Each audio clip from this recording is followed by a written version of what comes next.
Kita beralih ke informasi lainnya. Masa dari organisasi jurnalis dan pers mahasiswa menggelar aksi damai menolak rancangan undang-undang penyiaran di depan Komplek Parlemen Senayan, Jakarta. Revisi sekarang juga. Apakah kita akan melawan?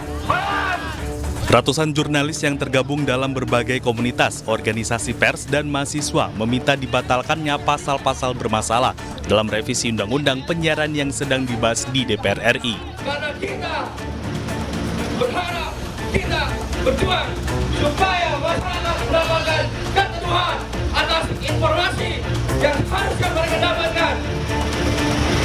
Meski belum menjadi RUU, namun para jurnalis dan mahasiswa khawatir dengan tingkah DPR RI yang kerap ngebut dalam mengesahkan RUU penyiaran. Lantaran pasal-pasal tersebut akan membungkam kebebasan pers dan kebebasan berekspresi di Indonesia yang merupakan pilar utama dalam sistem demokrasi. Jadi yang kita bahas hari ini, yang kita perjuangkan hari ini bukan tentang masyarakat pers itu sendiri, tapi tentang 274 juta penduduk Indonesia. Di mana kita tahu bahwa saat ini ada pasal-pasal yang sangat berpeluang untuk memberangus kemerdekaan pers yang sedang digodok di legislatif. Kita tahu bahwa dalam waktu dekat draft tersebut akan disahkan sebagai RUU, maka kita tolak. Dan sampai kemarin, sampai saat ini clear, tidak ada sama sekali diskusi dengan kita semua terkait pembahasan pasal-pasal dalam RUU penyiaran ini. Tidak ada sama sekali. Kita akan terus mendesak supaya DPR menghentikan pembahasan ini.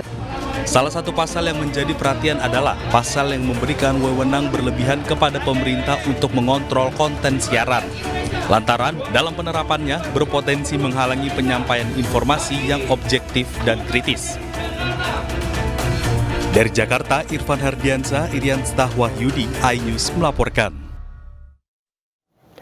Ratusan wartawan dan mahasiswa dari berbagai daerah melakukan aksi unjuk rasa terkait tolak RUU penyiaran. Aksi unjuk rasa diwarnai kericuhan, bahkan masa aksi menerobos masuk ke gedung DPRD Kota Tangerang. Reformasi, reformasi, reformasi. Aksi bakar ban dan teatrikal dilakukan sejumlah organisasi kewartawanan dan mahasiswa saat berunjuk rasa menolak RUU penyiaran. Aksi ini pun diwarnai kericuhan saat ratusan massa aksi menerobos masuk secara paksa ke gedung DPRD Kota Tangerang.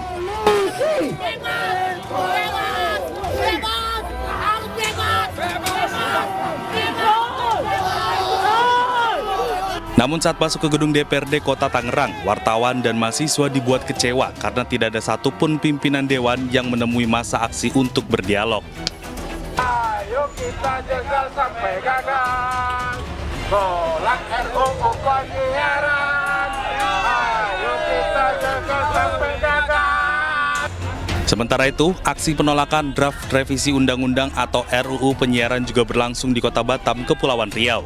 Puluhan jurnalis yang tergabung dalam organisasi pers dan perusahaan pers menggelar unjuk rasa di depan kantor DPRD Kota Batam. Adapun poin dari penolakan diantaranya ancaman terhadap kebebasan pers, ancaman kebebasan berekspresi, kriminalisasi wartawan, serta independensi media terancam.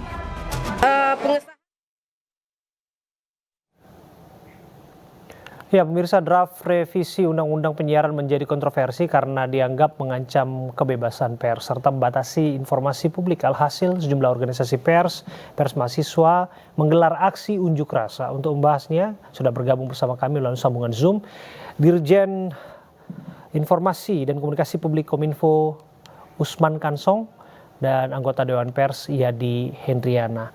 Assalamualaikum, selamat malam, Bapak. Selamat malam, Bung Abraham. Selamat malam, Kang Yadi. Ya, saya ke Kang Yadi terlebih dahulu ya.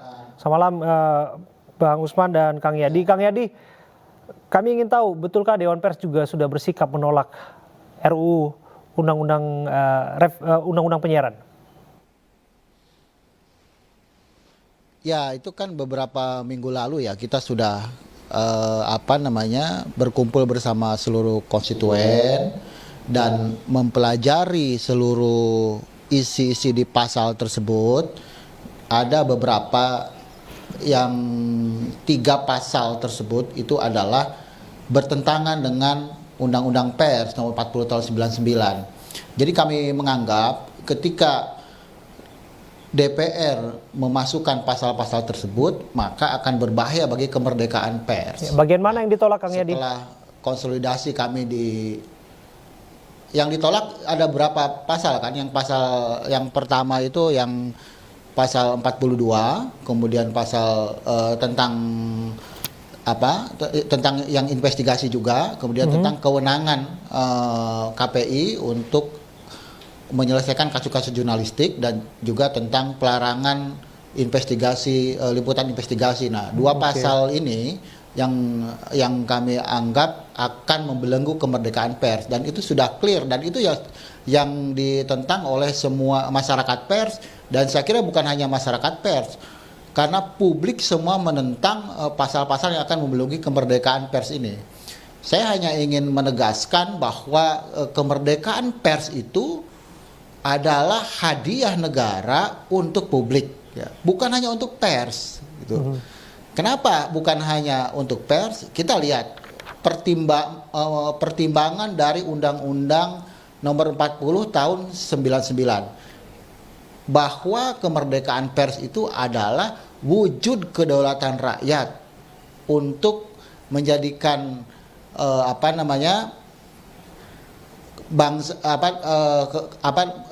kehidupan bermasyarakat dan menuju yang demokratis. Nah, itu artinya penting bagi kehidupan demokratis. Kalau seandainya itu diambil, ya selesai kemerdekaan pers, dan itu berbahaya bagi proses demokrasi yang ada di Indonesia. Oke. Itu, Abe. Ya, saya geser ya ke Bang Usman. Bang Usman, bagaimana menanggapi bahwa revisi Undang-Undang Nomor 32 Tahun 2002 tentang penyiaran ini dianggap berbahaya, dan protes-protes sudah disampaikan di berbagai tempat, berbagai wilayah? Ya, yang pertama ingin saya sampaikan bahwa kami, ya, pemerintah, Kominfo belum menerima secara resmi atau draft resmi revisi Undang-Undang Penyiaran.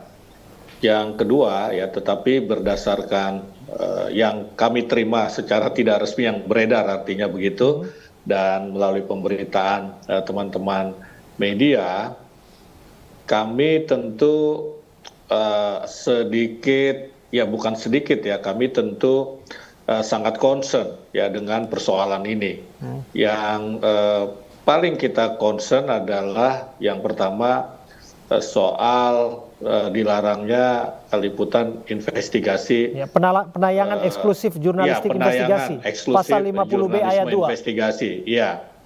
Itu tentu tidak sejalan dengan kemerdekaan pers. Ya, tidak sejalan dengan kemerdekaan pers karena sejak reformasi, sejak lahirnya Undang-Undang Pers nomor 40 tahun 99, ya maka pemerintah menarik diri dari cawe-cawe terhadap pers, ya begitu. Jadi diserahkan pengamatan, pemantauan, kontrol ataupun penyelesaian perkara sengketa pers ini kepada satu lembaga independen yang bernama Dewan Pers. Ya, kemudian concern kami yang lain adalah tentang kewenangan KPI dalam menyelesaikan sengketa pers yang selama ini itu menjadi wilayah ataupun kewenangannya Dewan Pers. Kenapa kami concern? Karena kedua lembaga ini, baik Dewan Pers maupun KPI, adalah mitra Kominfo, ya mitra Kominfo. Nah, kalau kita lihat selama ini memang ada lagi satu lagi, Bang Usman. Sengketa pers, ya sengketa pers itu kan menyangkut berbagai jenis pers, ya, penyiaran, online, kemudian cetak, itu yang menyelesaikan selama ini, dan memang begitu undang-undangnya adalah Dewan Pers, begitu. Oke, ada lagi satu lagi mungkin yang terlewat, ya, Bang Usman. Betul. Pelarangan konten yang mengandung fitnah, penghinaan, dan pencemaran baik yang ini dianggap bisa saja menjadi pasal karet. Iya, kalau persoalan itu sebetulnya kan sudah diatur di dalam Undang-Undang ITE, ya Undang-Undang ITE. Tapi Undang-Undang ITE itu tidak terkait dengan konten jurnalistik, ya tidak terkait dengan konten jurnalisme. Oke. Ini juga saya kira yang harus menjadi perhatian untuk diharmonisasi. Oke. Ya karena saya kira tidak pas kalau ada dua undang-undang yang katakanlah tumpang tindih, ya, mengatur hal yang sama atau justru berbeda atau bertentangan begitu. Ya, saya kembali geser ke Kang Yadi. Kang Yadi, ini kan sedang dibahas di Komisi 1. Apakah betul tidak ada pelibatan insan pers di dalamnya? Ya, sampai hari ini memang tidak ada keterlibatan kami untuk membahas rancangan undang-undang tersebut. Memang masih dibahas di Panja, kemudian akan masuk ke Badan Legislasi. Ada beberapa rekan-rekan di DPR di Badan Legislasi bicara bahwa nanti akan ada pelibatan dari masyarakat pers, ya kita tunggu saja, dan bahkan ini akan dikembalikan kepada pengusul gitu kan. Nah, sekarang yang perlu dipertanyakan itu, kemarin ada statement dari Pak Menteri Kominfo, mungkin Pak Dirjen bisa menyampaikan bahwa salah satu pengusul dari rancangan undang-undang ini adalah Komisi Penyiaran Indonesia atau KPI. Apakah betul gitu kan? Dan apakah betul KPI yang mengusulkan tentang soal terkait pasal-pasal kemerdekaan pers, atau hanya pasal-pasal di luar itu dan ada pengusulan kemerdekaan pers di pasal lain gitu kan? Karena kami mendeteksi dari Dewan Pers itu selama 17 tahun terakhir ini sudah ada sekitar 5 sampai 6 rancangan undang-undang yang memang membelenggu kemerdekaan pers. Nah, ini berbahaya saya kira. Setelah Wantanas mengeluarkan warning pada 2014, kemudian direkomendasikan ke Dewan Pers dan sempat dibahas di Dewan Pers. Nah, ternyata setelah itu banyak sekali undang-undang yang memang merongrong kemerdekaan pers. Jadi kami patut curiga ini ada skema yang sistematis dari nggak tahu dari mana ya. Mudah-mudahan praduga kami itu tidak ada gitu kan, tidak terbukti gitu. Tetapi ini patut dicurigai kalau seandainya memang ada niat dari sekelompok orang atau sekelompok oknum untuk membelenggu kemerdekaan pers. Ini harus betul-betul sadar bahwa kemerdekaan pers itu buah dari reformasi tahun 98. Ketika ini diambil, ini berbahaya bagi kehidupan berdemokrasi kita. Karena bagaimanapun bukan pers hanya bagi pers loh, ini bagi kehidupan berdemokrasi kita. Betul. Karena pers adalah pilar keempat demokrasi ya, apalagi di Republik ini. Betul. Akan ke Bang Usman, bagaimana menjawab kecurigaan itu, skema sistematis dan sebagainya, termasuk bahwa tidak dilibatkannya insan pers di sana. Tentu pemerintah juga ingin bahwa lahirnya suatu revisi undang-undang yang justru tidak menimbulkan polemik seperti ini.